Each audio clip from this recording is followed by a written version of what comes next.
O estoicismo não é só uma visão filosófica, é um sistema de fortalecimento interno.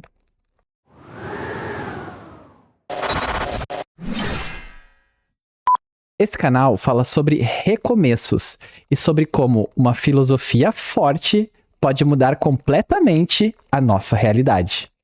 E nos últimos episódios, a gente estava fazendo uma reflexão sobre virtudes, sobre como que essas virtudes podem afetar o nosso modo de pensar, o nosso modo de interagir com o mundo e sobre como a gente construir virtudes fortes podem ser, sim, uma base para a gente ter uma melhor convivência e uma melhor formação do nosso ser. E quando eu comecei essa jornada de lapidar as virtudes, eu estava procurando alguma ferramenta, algum tipo de filosofia que pudesse ser uma aliada nessa missão para mim. Uma filosofia que não só me ajudasse a me tornar uma pessoa um pouco mais virtuosa, mas que também me ajudasse a ter uma outra visão sobre a vida e sobre as coisas que acontecem com a gente. Muitas dessas coisas que a gente não tem controle, né? E nessa busca foi quando eu me deparei com uma filosofia que, pra mim, ela fez total sentido, que é o estoicismo.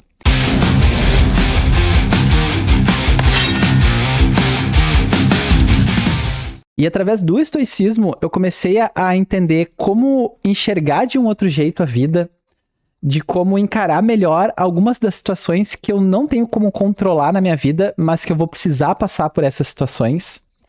Claro, com o estoicismo também, a parte de lapidar as virtudes, ela também veio, vamos dizer assim, de bandeja.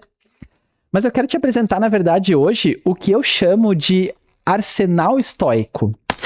Quando a vida ela aperta, a maioria das pessoas desaba ou se revolta ou entra em um quadro muito grave de ansiedade ou simplesmente perde a direção.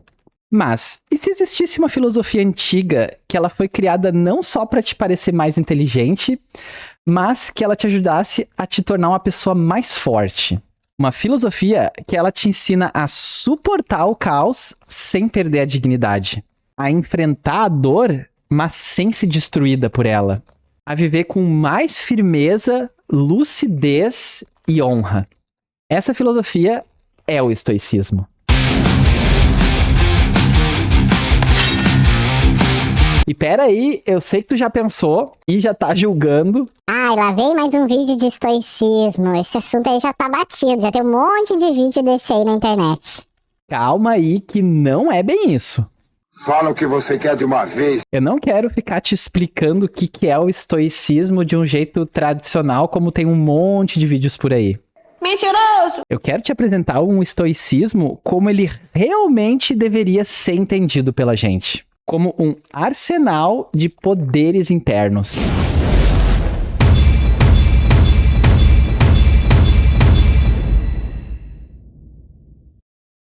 Então hoje eu quero te entregar um pouco de uma parte do estoicismo que me ajudou muito a mudar o modo como eu encaro a vida.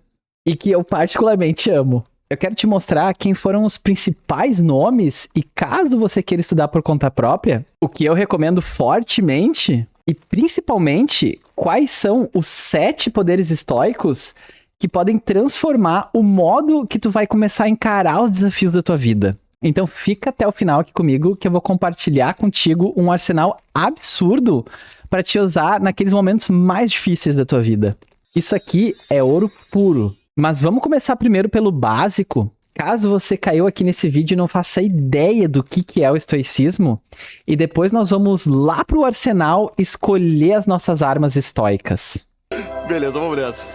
O estoicismo, ele é uma filosofia muito prática. Ele não nasceu só para ficar enfeitando estante ou para servir de material para alguma discussão intelectual. Ele nasceu para responder uma pergunta muito humana. Como viver num mundo que ele nem sempre é justo, nem previsível e nem gentil? O praticante do estoicismo, o estoico, ele busca agir com sabedoria, com firmeza e com autocontrole, mesmo diante de situações de muita dor, de muita frustração ou de alguma perda. Em outras palavras, o estoicismo ele é uma escola que prega o fortalecimento interior. Pra gente começar, então, a molhar os pés nesse oceano que é o estoicismo, a gente vai ter que citar ele, aquele que é considerado o pai do estoicismo, o nosso mano Zenão de Sítio, que ele veio lá em 300 a.C. A história diz que o mano Zenão, ele sofreu um naufrágio e perdeu muita coisa. E foi depois dessa ruptura que ele entrou em contato com a filosofia. O mano Zenão, então, ele não era um filósofo de carreira como outros que a gente conhece. Na verdade, ele era um comerciante fenício que transportava cargas preciosas. E quando ele sofreu esse naufrágio, ele perdeu tudo que ele tinha. Que porcaria! Mas, arruinado financeiramente, ele ganhou uma outra perspectiva de vida. Ou seja, né, o estoicismo, ele já nasce dessa experiência de queda, de perda, de desorientação. Diz que ele até tirou uma onda, né, depois que ele sofreu esse naufrágio, porque ele falou que foi a viagem mais próspera dele. Porque quando ele perdeu tudo, ele conseguiu perceber que o foco de uma vida não deveria ser na riqueza material, mas sim focar na riqueza interior. Que maravilha, hein? Cara, é um comédia, né? Depois de estudar em diferentes escolas, o Mano Zenão, ele não tinha como comprar um prédio para poder ele ensinar a galera. Então ele começou a ensinar o pessoal numa espécie de pórtico lá em Atenas, que era conhecido como Stoa Poikile. E daí que veio o nome estoicismo, que é uma referência a esse pórtico onde era o lugar que ele ensinava. E os seguidores daquela escola do Zenão começaram a se chamar de estoicos. E pra mim isso diz muito, porque o estoicismo, ele não nasce do conforto, ele nasce do confronto. Confronto com uma realidade de vida. E depois do Zenão, também vieram outros manos aí que eles ficaram marcados como grandes nomes dessa filosofia estoica. Como, por exemplo, o mano Sêneca, que foi um filósofo, escritor e também um homem público, que ele trazia uma reflexão muito profunda sobre o tempo, sobre a morte e sobre a conduta do homem perante esses dois fatores. Inclusive, o Sêneca tem uma obra muito boa, que ela é em forma de epístola, em forma de cartas, que se chama Sobre a Brevidade da Vida. Ela é bem curtinha e é bem sucinta, para você, meu amigo, que tem preguiça de ler, mas ela vai te ajudar a quebrar essa crença que muitas vezes a gente tem, que quanto mais inteligente ou mais conhecimento a pessoa tem, mais triste ela se torna. Essa obra vai te fazer mudar a visão sobre esse tipo de ideia. Outro importante nome do estoicismo é o mano Epicteto. Esse cara, ele nasceu escravo, mas ele foi considerado um dos maiores mestres da liberdade interior. Caralho, o maluco é brabo. Mostrando que mesmo quem não tem poder sobre as circunstâncias da sua vida, consegue governar a si mesmo. Inclusive, ele tem um manual incrível que ele escreveu sobre exatamente esse tema, que se chama Equiridium, que tu consegue achar também, caso tu tenha interesse de comprar, como A Arte de Viver. Outro grande nome da filosofia estoica é o mano Marco Aurélio, que ele foi um imperador romano. E em meio a jogos de poder, as guerras, a própria pressão que ele sofria do império, ele escrevia reflexões muito profundas para ele mesmo no seu diário, que foi considerado uma obra muito importante dentro do estoicismo, e ele se chama Meditações. Esse aqui, se você quiser ler, ele tem uma leitura um pouquinho mais densa do que esses outros dois que eu citei antes. Vai precisar um pouquinho mais de contexto histórico para entender o que ele está dizendo, mas vale cada página. E o mano Marco Aurélio, ele fez mudar muito essa visão que a gente tinha do imperador romano. Porque a gente tem muito essa visão, conforme a gente estuda na história, ou até muitas vezes em filmes do que a gente vê por aí, que o imperador romano é aquele cara tirano. Até porque muitos foram mesmo. Mas eu te garanto que se tu começar a pesquisar a história desse cara, ele vai quebrar totalmente essa visão que tu tem do imperador romano. Eu posso dizer com toda a certeza que se tem um cara que realmente foi um governante digno e que buscou o máximo, tentar ser o melhor possível para o povo que ele governava, esse cara foi o Marco Aurélio. Show! E dentro das meditações, ele cita algo que eu acho muito interessante, que é a visão de que a natureza do universo é de deslocar as coisas de lugar, é de movimentar e de transformar as coisas. Ele fala que todas as coisas estão em mudança Então não tem por que a gente temer uma situação nova que vai aparecer. Porque isso é o cotidiano da vida. A vida tá sempre em movimento, mudando. E isso é muito interessante porque é super comum a gente ter esse comportamento de não gostar que as coisas mudem de um jeito muito radical.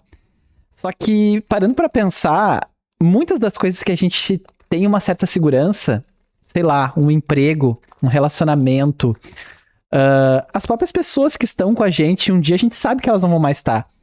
E todas essas mudanças são coisas que são naturais da vida. O mundo, ele tá sempre em um movimento permanente. Inclusive, o globo terrestre que a gente tá em cima, ele tá se movendo. Eu acho que talvez por isso que uma pessoa depressiva sofra bastante, né? Claro, além da condição patológica dela, essa questão de não conseguir lidar com as mudanças e ficar sempre presa num passado. Será? Não sei, porque eu não sou psicólogo, mas eu acho que é perto disso. Esse cara aí deve estar bêbado, tá viajando na maionese. E todos esses nomes que eu citei dentro da filosofia estoica, eles foram homens que viveram realidades diferentes de vida. Mas todos eles chegaram na mesma conclusão. O verdadeiro poder do ser humano não tá em tentar controlar o mundo, mas sim em governar a si mesmo. Como diria o próprio Marco Aurélio, você tem poder sobre sua mente, não sobre os acontecimentos externos. Perceba isso e encontrará força. E é justamente com essa ideia que eu queria trazer uma das coisas que eu percebo que o estoicismo traz de mais valioso, que é conseguir perceber e separar o que é meu e o que é dos outros. Por exemplo? Vamos supor que um amigo, alguém que é muito próximo de mim, ele mente pra mim de um jeito que me prejudica. Antes, esse tipo de comportamento me deixava super frustrado.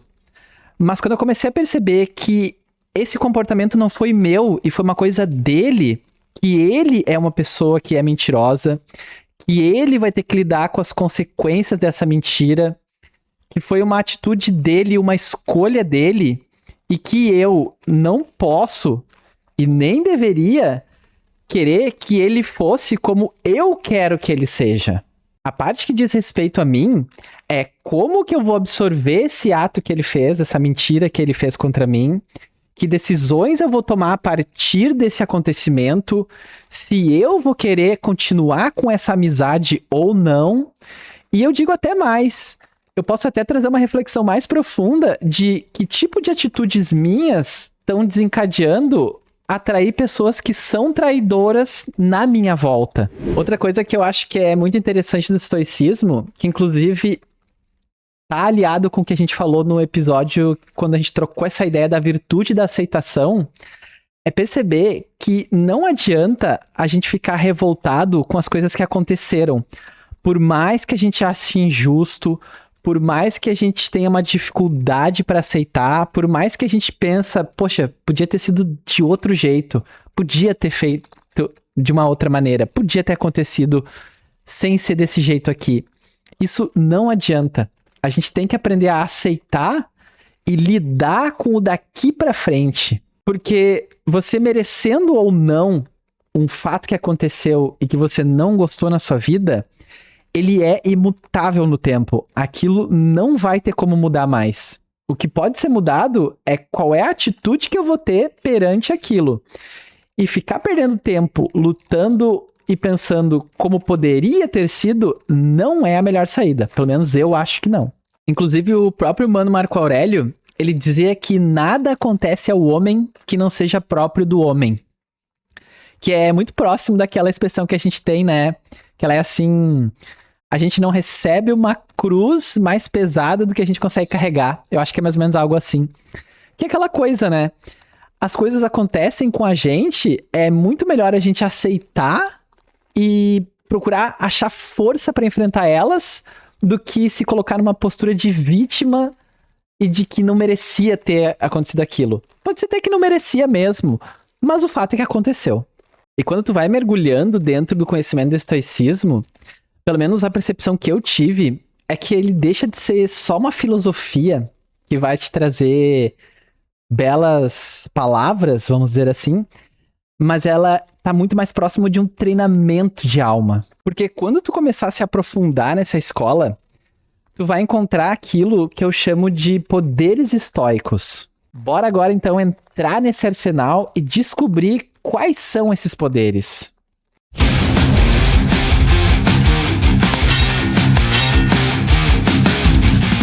Poder número 1.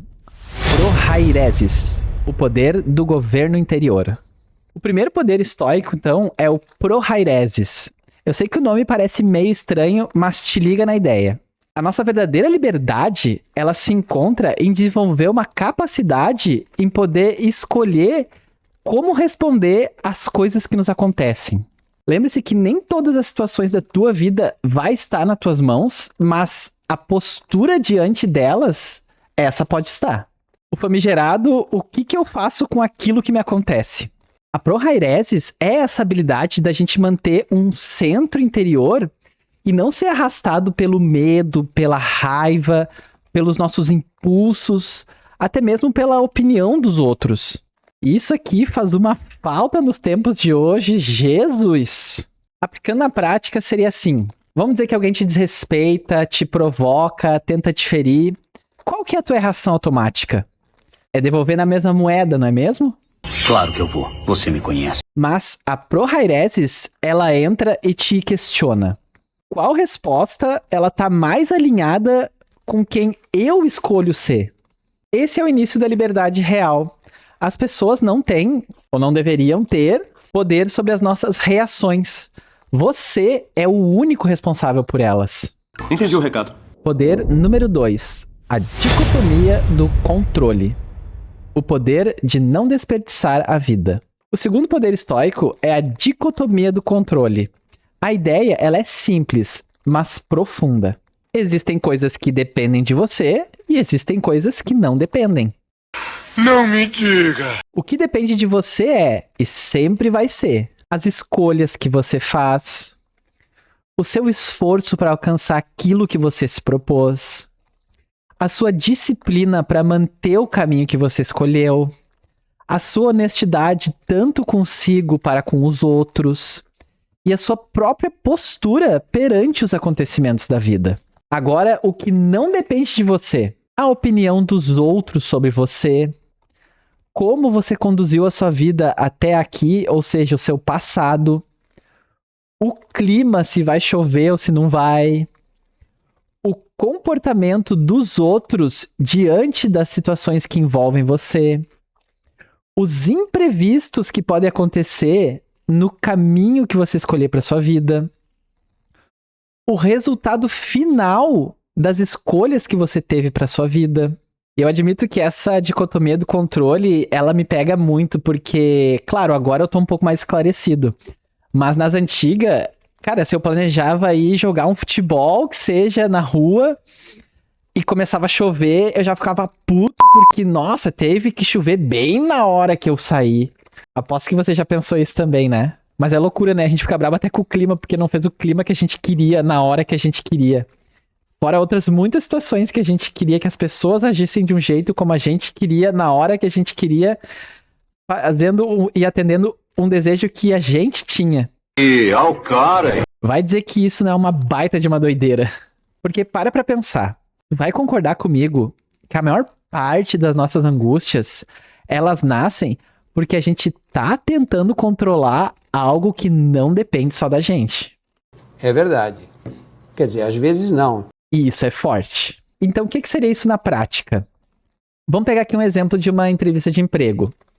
Então, você se candidata para uma vaga, chega o dia da entrevista, você estudou bem a empresa, você é qualificado para essa vaga, você dormiu bem antes, você chega lá na entrevista, tá bem vestido, bem apresentado, você fala bem com presença, a sua parte você fez de maneira exímia. Tudo que você podia fazer para ir bem nessa entrevista e que estava ao teu alcance, você fez. Mas mesmo assim, você não vai conseguir controlar o fato de que as pessoas podem ou não ter gostado de você.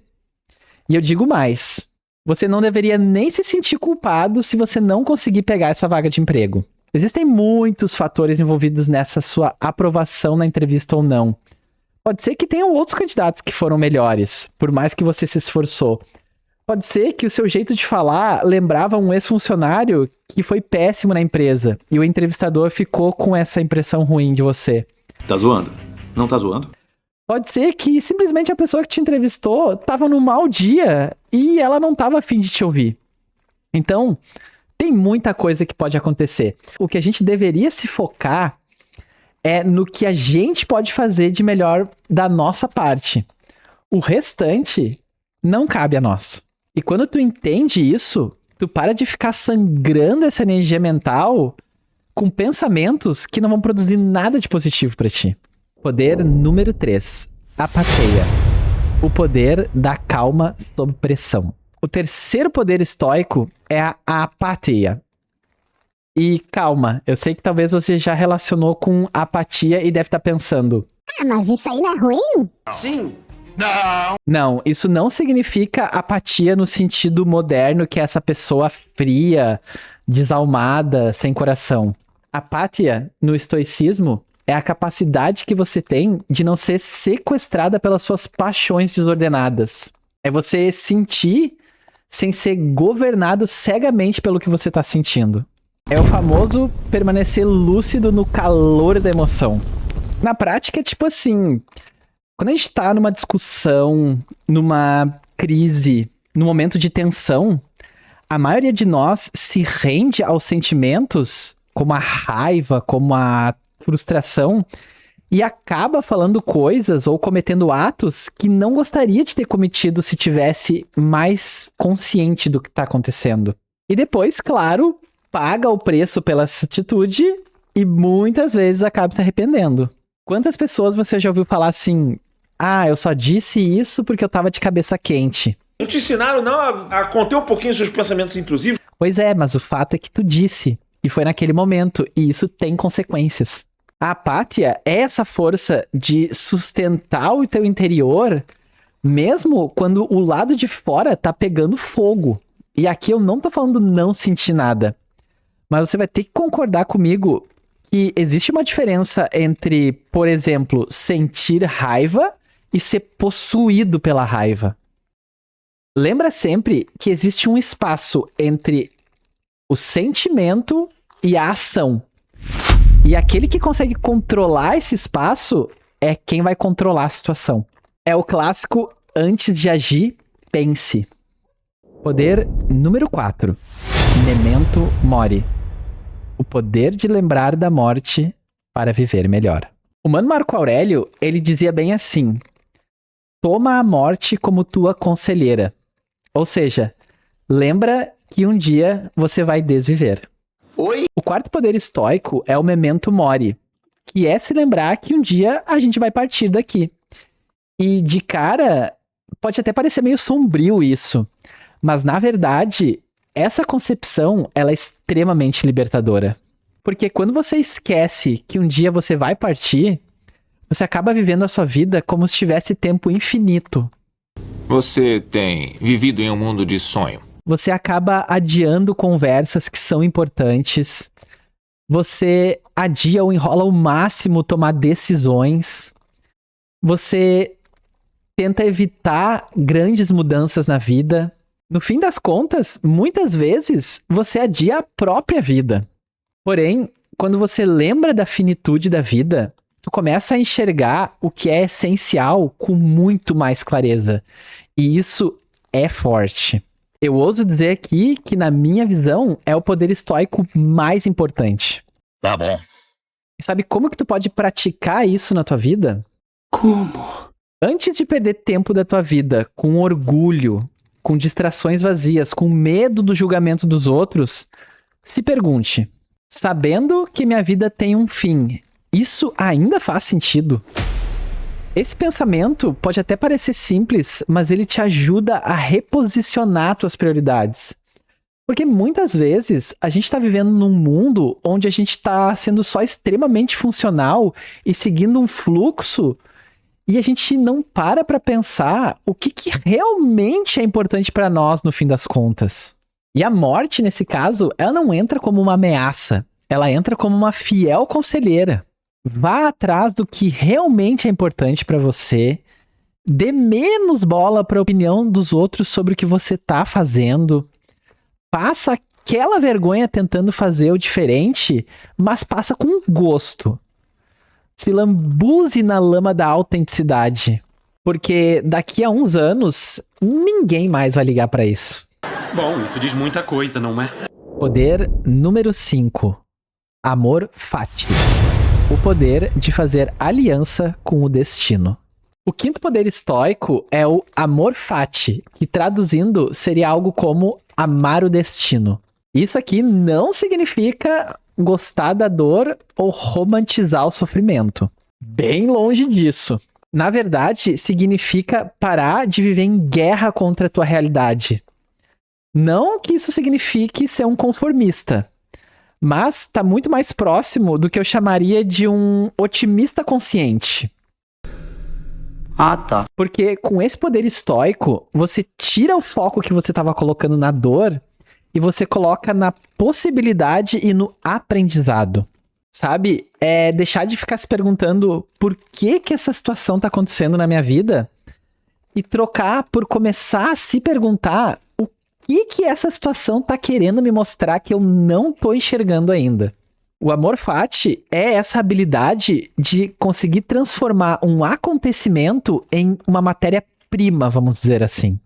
Não é apenas aceitar, mas é entender como que esse acontecimento que tá rolando na nossa vida pode nos fazer crescer como pessoa. É parar de brigar com a vida e começar a entender.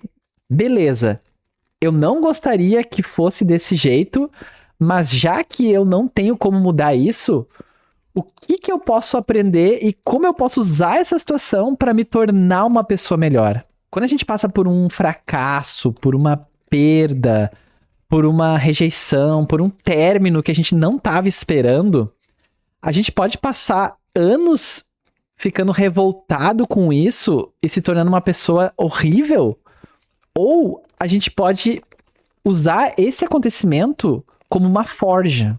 O fato, ele aconteceu. E o que a gente tem que se questionar agora é: isso vai me deixar quebrado ou de alguma maneira isso vai me lapidar? Se trata de quanto você aguenta apanhar e seguir em frente. Poder número 6. Premeditatio malorum. O poder de ensaiar o caos. O sexto poder estoico, então, seria o Premeditatio malorum, que seria ensaiar os males. O nome parece meio pesado, mas a função dele é muito inteligente. É imaginar quais seriam as dificuldades possíveis naquilo que a gente se propõe a fazer antes que elas cheguem, para que a gente não seja pego desprevenido. Aí você até pode me dizer: ah, mas isso aí pode me dar ansiedade porque eu vou sofrer pelas coisas que eu nem sei se vão acontecer. Na verdade, é justamente o contrário. Essa técnica de visualização negativa, ela serve justamente para reduzir a ansiedade, e quando situações negativas acontecerem, tu vai conseguir lidar com ela com muito mais calma. Te liga na visão. A ansiedade, na verdade, ela acontece quando tu tá com a mente despreparada e você imagina cenários ruins. O Premeditatio malorum, ele vai te ajudar a ter um plano de contingência caso os teus planejamentos falhem. Então você já vai ter uma resposta de como agir caso algo não saia como esperado. Diferente de ficar só imaginando a desgraça acontecendo.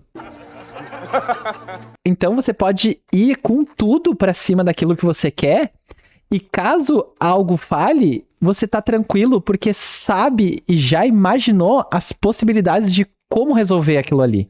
Sacou a diferença? Não é viver ansioso imaginando problema, mas é treinar a tua mente para ela não colapsar caso a realidade não atenda às tuas expectativas. Eu acho sim, eu acredito fortemente que a gente tem que criar expectativas sobre o que a gente tá fazendo. Inclusive, acho muito saudável, porque essas expectativas nos dão mais energia pra ir pra cima daquilo que a gente quer. Eu detesto esse tipo de pessoa, sabe, que tem aquele discursinho assim: ah, eu não crio expectativa nenhuma sobre as coisas que eu vou fazer, porque caso não dê certo, eu não vou me decepcionar tanto.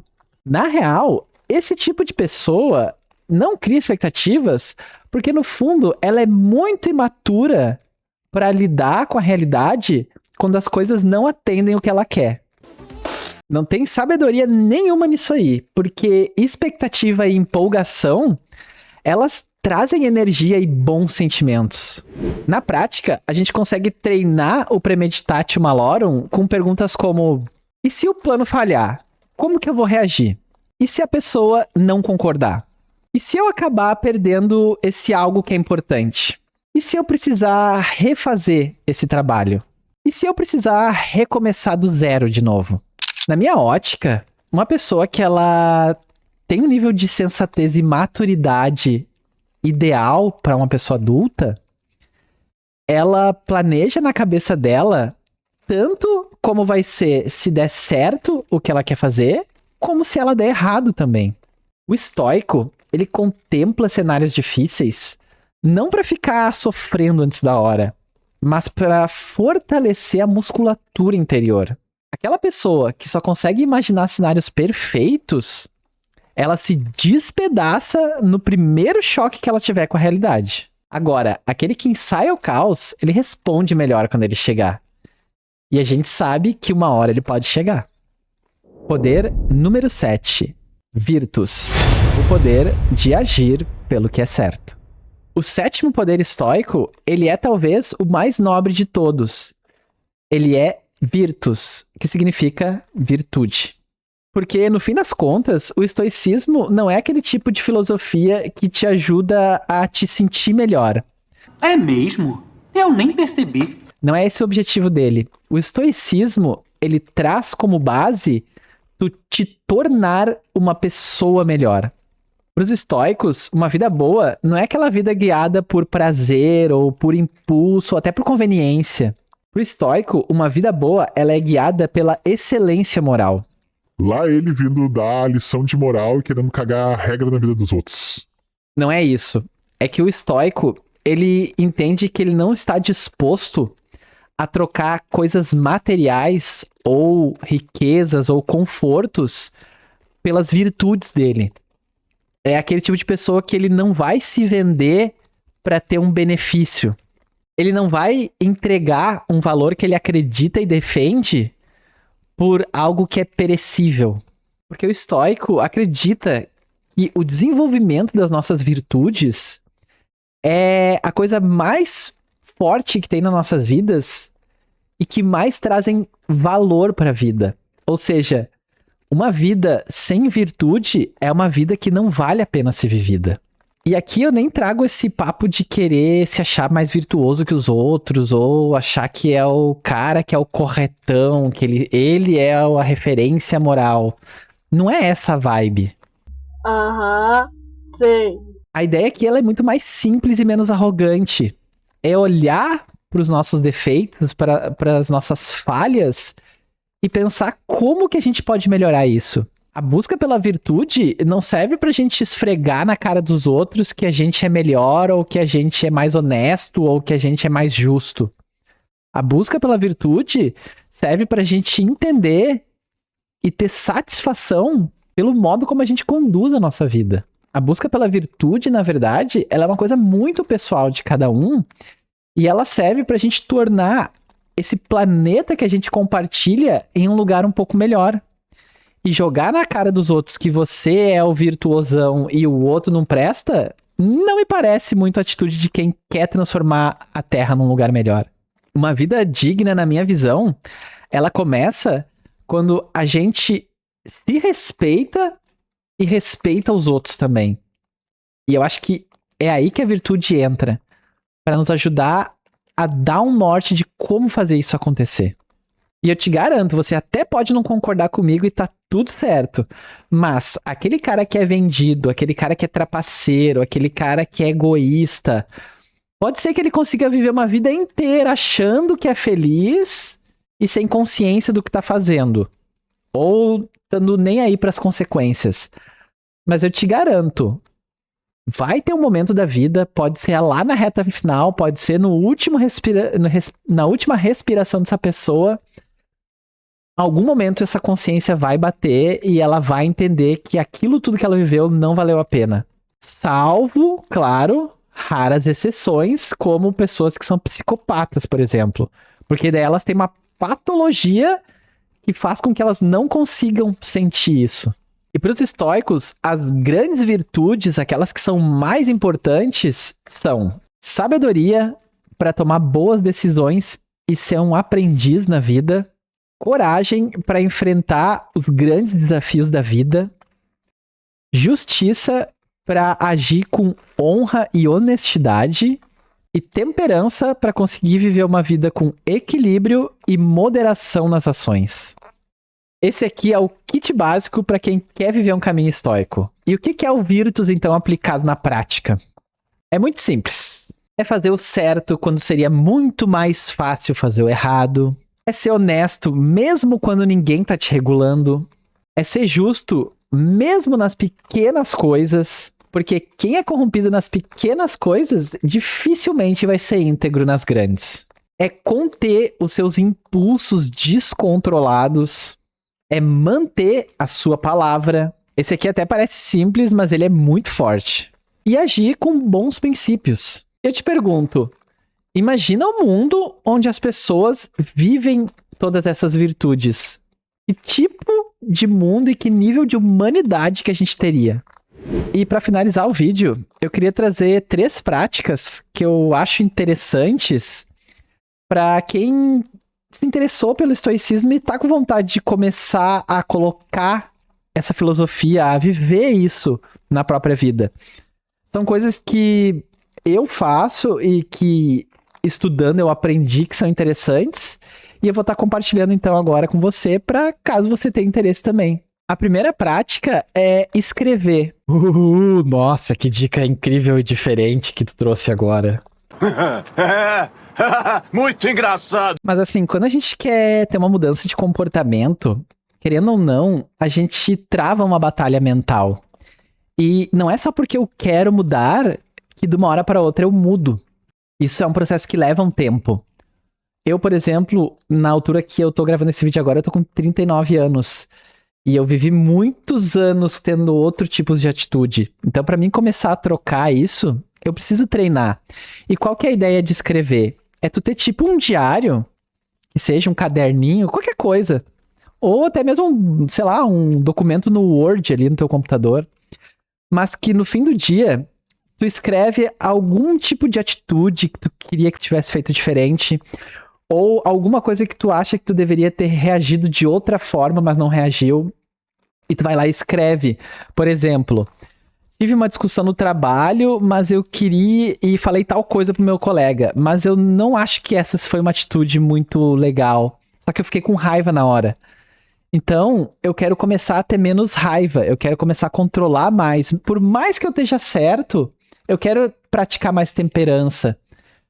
Aí você coloca como que você acha que poderia ter sido aquela situação. Ah, o meu colega me falou isso e aquilo, foi desaforado, mas eu poderia ter reagido dessa forma aqui. Seria muito mais elegante, eu sairia com a consciência muito mais tranquila. Então tu vai colocando nesse caderno como que seriam essas situações, se fosse do jeito que tu acha mais correto de agir. A própria obra Meditações do Marco Aurélio era exatamente isso. Essa obra é um diário pessoal dele, onde ele escrevia para ele mesmo, refletindo sobre as coisas que ele presenciava, que ele vivia, que ele percebia. Então, através dessa ferramenta, ele fazia um diálogo interno com ele mesmo, para que ele conseguisse ir melhorando as atitudes dele. E esse tipo de exercício ele é importante porque tu tira essa carga mental, esse excesso que tá na tua cabeça, e tu coloca no papel. E aí tu começa a ter uma outra visão e tu começa a conseguir descrever o que tu tá vivendo, o que tu tá sentindo. E isso é muito legal porque te ajuda a organizar as ideias. Na nossa cabeça, muitas vezes, as nossas ideias ficam ali brigando e se debatendo umas com as outras. Mas quando a gente organiza num documento, num papel, enfim, num diário, a clareza vem com muito mais força pra nossa mente. E eu digo mais, eu diria que isso funciona até como uma autoterapia. Não que vai substituir tu ir num terapeuta ou buscar uma ajuda profissional. Não isso. Mas O que tu vai fazer lá no psicólogo também é colocar pra fora o que tu tá sentindo, o que tu tá vivendo, as tuas percepções. Exatamente isso que tu vai fazer ali no caderno. Só que, claro, o profissional ele vai ter muito subsídio pra te orientar. No caso, é tu que vai ter que se orientar a si mesmo. Mas aí vale colocar a leitura, vale colocar a pesquisa, vale colocar... olhar vídeos de pessoas que possam estar te ensinando sobre os problemas e os dilemas que tu vive. Vai tendo esse trabalho, né? Eu acho que a segunda prática aqui que é interessante colocar para treinar o estoicismo é ter muito forte na cabeça que nem tudo está sob o teu controle. Pode até usar isso como uma espécie de mantra, criando algo mais ou menos assim: me dê serenidade para aceitar o que eu não controlo, coragem para agir sobre o que eu posso mudar e sabedoria para eu discernir uma coisa da outra. Esse tipo de pensamento, ele tem o poder de mudar a tua vida. Só isso. Porque aquilo, né? Muitas pessoas estão sofrendo e estão exaustas porque elas ainda acreditam que pode controlar as circunstâncias, podem controlar as pessoas, podem controlar os resultados, podem controlar a opinião dos outros. Porra! Tudo isso? Elas ficam desesperadas tentando controlar 1000 variáveis diferentes que no fim das contas não tá sob o controle dela. Porque quando tu realmente começa a focar naquilo que tá nas tuas mãos, tu começa a parar de desperdiçar energia, não só uma energia física, mas uma energia mental. E aí tu sai dessa zona de reclamação estéril e tu começa a entrar na zona do que é possível se fazer. Eu percebia muito isso em mim, sabe? Que eu ficava gastando muita energia me culpando, me julgando, sabe? Por coisas que aconteceram e que eu deveria ter tomado outras atitudes. Às vezes me achando até bobo ou ingênuo pela cabeça que eu tinha lá atrás e não pela cabeça que eu tenho hoje. E isso gasta muita energia. Eu ficava também muito tempo olhando e julgando a atitude dos outros, ao invés de focar nas minhas atitudes e no que eu deveria estar fazendo. A sociedade é hipócrita. Isso também gasta energia. A gente fica só criticando, não, porque fulano, ciclano não faz isso, não faz aquilo, deveria ter feito isso ou aquilo. Imagina pegar esse mesmo tempo e ficar colocando no que eu tenho que fazer pra mim, no que eu deveria olhar pra mim, sabe? E quando a gente para de focar nos outros e naquilo que a gente não tem controle, a gente começa a dar muito mais enfoque pra nossa vida.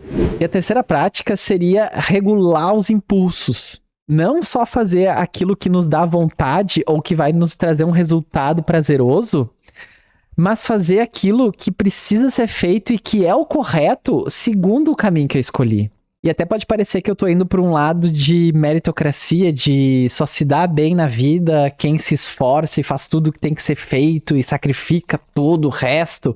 Mas não é bem assim. O que eu quero dizer é que quando a gente entende o que precisa ser feito, mesmo que não seja o que é mais agradável, a gente não fica refém do nosso humor do dia ou da carência emocional que a gente está sentindo em determinado momento ou em determinada ocasião.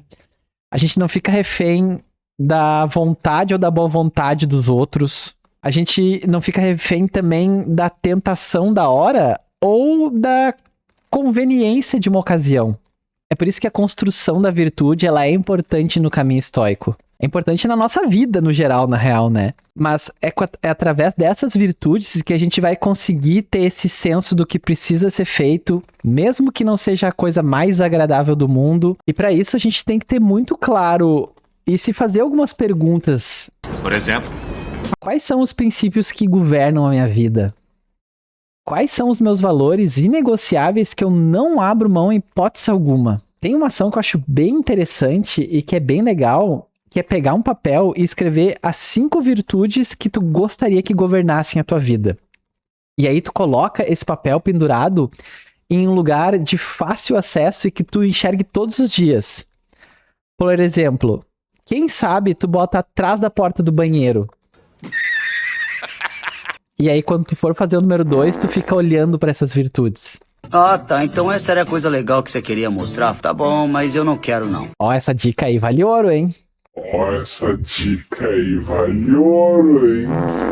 Porque esse papel, ele se torna um lembrete que reforça que tipo de ser humano que tu gostaria de se tornar. Eu acho que o ponto central do estoicismo talvez seja esse, né? A vida, ela nunca vai parar de nos testar. Ela sempre vai estar nos colocando em provas de alguma forma. E o bom estoico, ele tá em paz com isso. Sempre vai existir perda, frustração, dor, incerteza, medo, fim de ciclos. Me vejo obrigado a concordar com palestrinha. A grande pergunta não é se a vida vai doer. A grande pergunta, eu acho que seria... tipo de ser humano eu quero me tornar no meio dessa dor? E eu acho que o estoicismo é isso, né? Ele não promete uma vida sem dor. Mas eu acho que a grande promessa, o que ele realmente ensina, é que a dor, ela não precisa ter a última palavra sobre quem a gente quer se tornar. E agora eu quero saber de você, agente do destino. Você já conhecia o estoicismo? Você já pratica o estoicismo? Tá disposto a começar? Vou pensar nisso. Deixa aqui nos comentários, eu quero saber se você já tá praticando, se tem alguma dessas coisas que você já inclui na sua vida, e se não, quais delas você deveria começar a incluir então? E se esse vídeo fez sentido pra ti, eu peço que tu deixe aquele curtir épico aqui, se inscreva no canal. Se você sabe alguém que pode gostar do vídeo, quem sabe compartilhar com essa pessoa, porque isso ajuda muito a plataforma aqui do YouTube entender que esse vídeo é relevante e vai me ajudar muito. Faça parte aqui da nossa Ordem dos Agentes do Destino, que é esse movimento que a gente está criando de pessoas que estão querendo buscar um despertar da autoconsciência, que enxergam que o autodesenvolvimento é o único caminho para uma vida melhor. E no próximo episódio, a gente vai explorar uma filosofia, na verdade um conjunto de princípios que ele tem o poder de mudar a realidade que a gente vive através da expansão da consciência. Ficou curioso para saber que princípios são esses? Cola comigo aqui no canal Folha ao Vento, ativa o sininho que assim que sair o próximo vídeo, você vai saber de antemão. Eu agradeço por você ter chegado até aqui. Você foi um verdadeiro guerreiro. Você foi uma verdadeira guerreira. Uma ótima semana e até a próxima. Muito obrigado.